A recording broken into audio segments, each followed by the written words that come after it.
সম্মানিত দর্শক শ্রোতা, বিগত দু এক দিনের মধ্যে আমি দু একটি ভিডিও করেছিলাম।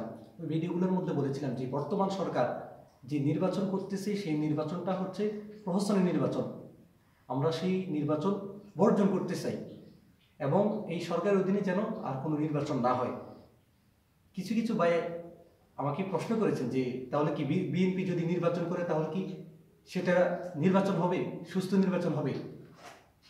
আমরা ইতিপূর্বে দেখেছি যে বিএনপি নির্বাচন করেছে, জনগণকে হত্যা করেছে। নির্বাচনের সময় গুম খুন হত্যা ধর্ষণ সব হয়েছে নির্বাচনের সময়। বর্তমান আওয়ামী লীগ সরকারের আমলেও এই অবস্থা হচ্ছে। দেখুন, আপনারা সেই 2002 সালের কথা, মানিকবাগ চত্বরের মধ্যে 4 জন লোককে শহীদ করা হয়েছে একটি মাত্র মসজিদকে কেন্দ্র করে। তারা চাইছিল না যে সেখানে মসজিদ হবে। কার আমলে? এটা বিএনপির আমলে, বিএনপির নেতারা করেছিল। এই যে 2000, তারপরে দেখেন 2013 সালের মধ্যে আওয়ামী লীগ কি করেছে? আলেমুল আমাদেরকে সেই শাপলা চত্বরের মধ্যে 5 মেয়ের মধ্যে শাপলা চত্বরের মধ্যে আলেমুল আমাদেরকে হত্যা করেছে। এখন আমরা কাউকে বিশ্বাস করতে পারি না। সে আমাদের মরহুম শেখ আইনুদ্দিন আল আজাদ রহমতুল্লাহ আলাইহি একটি কথা, একটি বিখ্যাত গজল, মানে আমরা এটাকে এখন এটা এমন ভাইরাল হয়েছে যে এটা এখন বর্তমান সময়ের সাথে, বর্তমান সময় না, অনেক আগের থেকেই সেই সময়ের সাথে এটা এখন প্রেক্ষাপটের সাথে মিলে গিয়েছে।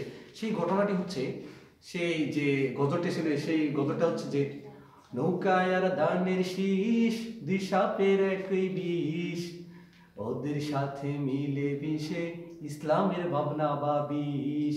নৌকায় আর দানের শীষ দিশাপের একই বিষ, ওর সাথে মিলে বিষে ইসলামের ভাবনা বা বিষ।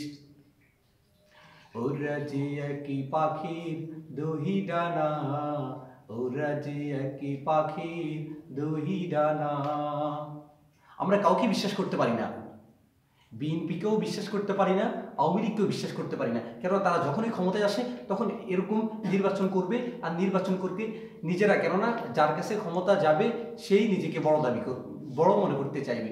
সেই জন্যে আমরা বলতে চাই কোনো সরকার আমরা চাই নতুন কোনো সরকার আসুক। কেননা আমরা হচ্ছি শান্তিকামী জনতা, আমরা যার কাছে শান্তি পাবো আমরা তাকেই সাপোর্ট করব। সেই জন্য আমরা চাই না যে এমন কোনো সরকার আসুক বা এমন কোনো সরকারের অধীনে আমরা নির্বাচন করতে চাই না যে সরকার লোকদেরকে গুম খুন হত্যা করবে, শত শত মায়ের বুক খালি করবে এই নির্বাচনের মাধ্যমে। আবার এমন কোনো সরকারের আমরা আসতে চাই না যে এমন কোনো সরকার যেন না আসুক যেই সরকারের মাধ্যমে মানুষ কোনো ফায়দা হাসিল করতে পারবে না। বর্তমানে আমরা দেখতে পাই যে আমাদের মাথা পিছু আমাদের সরকার, এই সরকার উন্নয়ন করতেছে, এটা আমরা কখনো অস্বীকার করতে পারবো না। আমরা দেখতেছি বর্তমানে আমাদের প্রত্যেকের মাথা পিছু আমাদের মাথার উপর ঋণ আছে বর্তমানে এক একজনের 23,500 করে। অথচ আমাদের উন্নতি হচ্ছে। আমাদের পদ্মা সেতুর বাজেট ছিল কত? 10,000 কোটি টাকা। এখন আমাদের সেখানে 50,000 কোটি টাকা ব্যয় হয়েছে। আমাদের বাজেট ছিল মাত্র 10,000 টাকা, এখন আমাদের এখান থেকে গেছে কত? 50,000 কোটি টাকা। আমাদের এই যে রাষ্ট্রীয় ব্যাংকে থেকে, বাংলাদেশ ব্যাংক যে ব্যাংকের থেকে যে কত হাজার, 1 লক্ষ কত হাজার কোটি টাকা জানি গায়েব হয়ে গেছে। এগুলো কই যায় এখন? এই সরকার তো অনেক উন্নয়ন করতেছে, কিন্তু এখন আমাদের মাথা পিছু প্রত্যেকের মাথার উপরে আমাদের 23,500 টাকা করে রয়েছে।